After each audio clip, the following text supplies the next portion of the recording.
There are so many benefits of deliberate cold exposure. And so at first I want to go into the benefits of it, and then I want to explain the nuances that no one talks about. Because I think the majority of us think that when we hear deliberate cold exposure, our brain immediately goes to having to get up to our chin in a tub full of ice. And it doesn't have to be that way.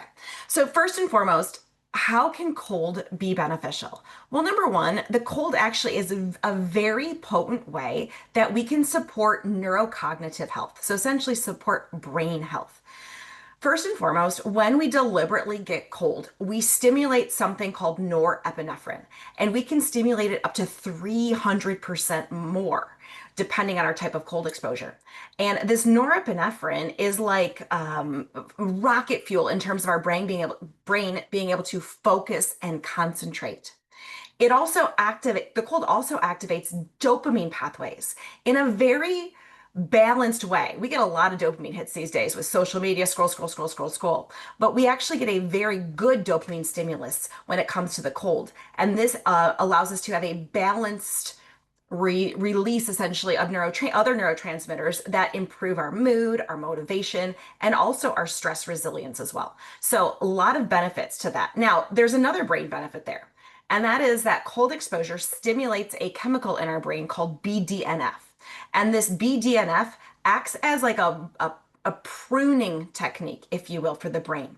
So if we've developed what are called synapses or neural connections that are no longer necessary in our brain, which we do a lot. Like for example, if I'm sitting in traffic and I'm watching all these cars go by, my brain is trying to make those connections as memories. And we're designed at night and at other times to prune those ones that do not serve us for long-term survival or reproduction. However, if we don't get good quality sleep, or if we don't help to support our brain by increasing BDNF, for example, exercise can also help do this, then we have these unnecessary neuronal connections. And being exposed to the cold allows that BDNF to increase and prune those unnecessary connections while strengthening the ones that are very important for our health, our well-being, our survival. So it's a very good way to support both brain health and just memory and neurological health in general.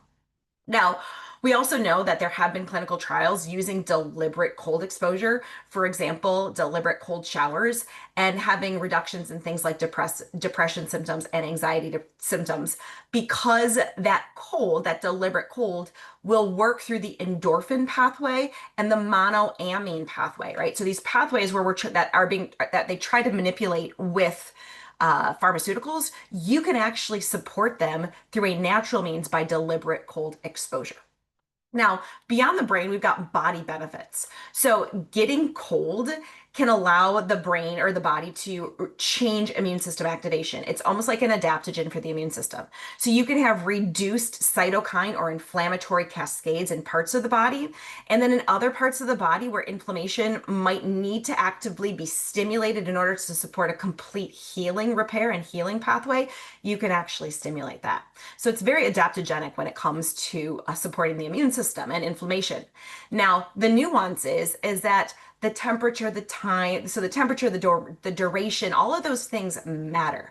And so again, we'll talk about that a little bit at the end of this video. The other thing that we're going to get from the body is a major metabolic benefit, not only because that cold will help to our body be better able to heat itself up in response to cold temperatures, but as the body learns how to heat itself up, what happens is that this type of fat on our bodies that lives up on the top of our bodies called brown fat or brown adipose tissue, that is very mitochondrially dense fat, and its job when we can activate it through cold is to take white pinchable fat, the fat that's subcutaneous or the deeper visceral fat, and then funnel that to those brown adipose tissue mitochondria, where they will take the electrons and protons from that fat and generate heat for us. So we actually become more metabolically able to burn fat as a fuel source when we activate that brown adipose tissue. There's also cardiovascular benefits when we do things like when we get cold. Believe it or not, getting cold actually initiates things called heat shock proteins, cold shock proteins as well.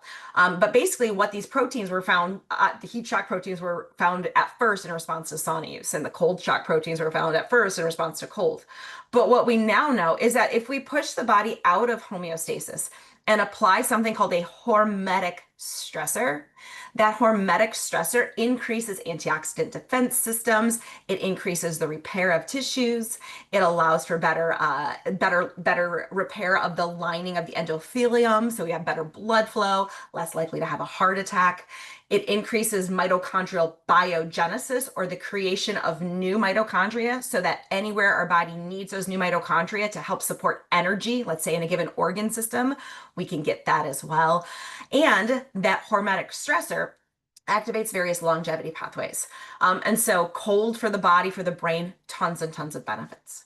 Now, lastly, there is more of a psycho-spiritual benefit as well, I would say, because what we get to do when we get cold is that an exposure that pushes us out of homeostasis to that extent oftentimes requires a conscious effort to control things like our breath rate, or we may need to soften and get into a calmer brainwave state.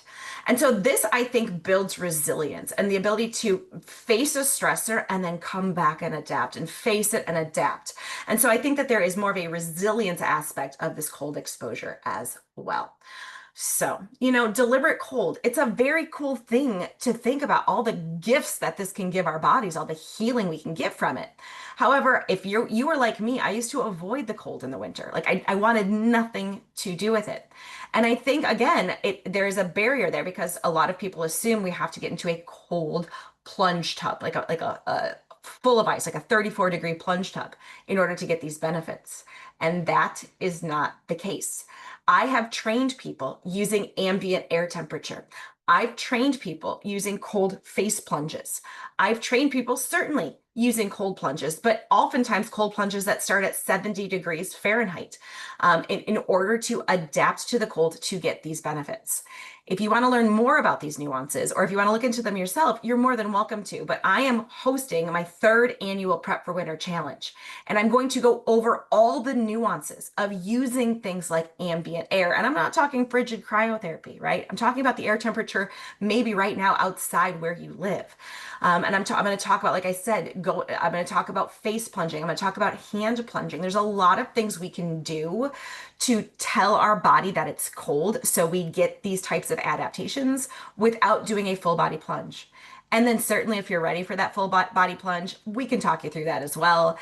It does not have to be 34 degrees. It does not have to be full of ice in order to have benefits. So I'm so excited for this Prep for Winter Challenge. I want to make this your best winter yet. I want you to love the cold and see it as a gift as opposed to avoid it and be miserable. So I really hope you sign up. Link is in the description. Prep for Winter Challenge. Looking forward to seeing you there.